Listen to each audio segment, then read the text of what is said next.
പോലെ ഇങ്ങനെ ഈ ക്വാളിറ്റി ജിന്റെ വരണ്ട. എടാ ഇപ്പത്തെ കാലത്ത് ഇതാണ് freak. Korean pant, loose pant, ഇതാണ് ഫ്രീക്ക്. ഇതെടുത്ത് വലിച്ചെറിയാ നോക്ക്. ഞാൻ ഉണ്ടാക്കിയ ഓളൊന്നും ഈ കേരളത്തിൽ നിന്നല്ല, ഇന്ത്യയിലും ആരും ഉണ്ടാക്കിയിട്ടില്ല.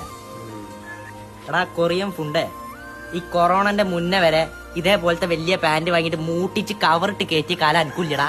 ഞാനിങ്ങനെ നടക്കുള്ളൂ. ഇതാണ് പെൺകുട്ടിയൊക്കെ ഇഷ്ടം. നീ ഇപ്പൊ പറഞ്ഞ പെൺകുട്ടികളില്ലേ, അവരടക്കത്തെ ഈ പാന്റ് യൂസ് ചെയ്യണത്. കൊറിയൻ പാന്റ്, ലൂസുള്ള പാന്റ്. എടാ നിന്നെപ്പോ ആർക്കും വേണ്ട. നിങ്ങൾ കുറച്ച് കേരളക്കാരും കുറച്ച് കൊറിയക്കാരും കൂടി കൂടിയാലേ ഞങ്ങൾ ഈ ഡ്രസ്സ് ഇട്ട് ഇവിടെ ഒരു മുട്ടുസൂചിയും കുത്തി നടക്കുന്ന ആൾക്കാരെ തോപ്പിക്കാൻ പറ്റില്ല. നിങ്ങൾ ആരൊക്കെ ഇല്ലെങ്കിലും ബംഗാളികളും തമിഴ്മാരും ഞങ്ങളെ കൂടെ ഉണ്ടാ. ഇന്നും എനിക്ക് തിരുവ് പോയാ ഈ ഡ്രസ്സ് ഇട്ട് നടക്കണവരെ കാണാം. ഇതൊന്നും ഇല്ലടാ. ഇതൊക്കെ എന്ത്, ഇനി കുറച്ച് കഴിഞ്ഞാൽ നിങ്ങളെ മറ്റേ പാവാട ഇട്ടിട്ട് പറയൂ ഇതാണ് ട്രെൻഡ് എന്ന്. എങ്കിൽ നീ വരണ്ട, ഞാൻ പോയിക്കോളാം.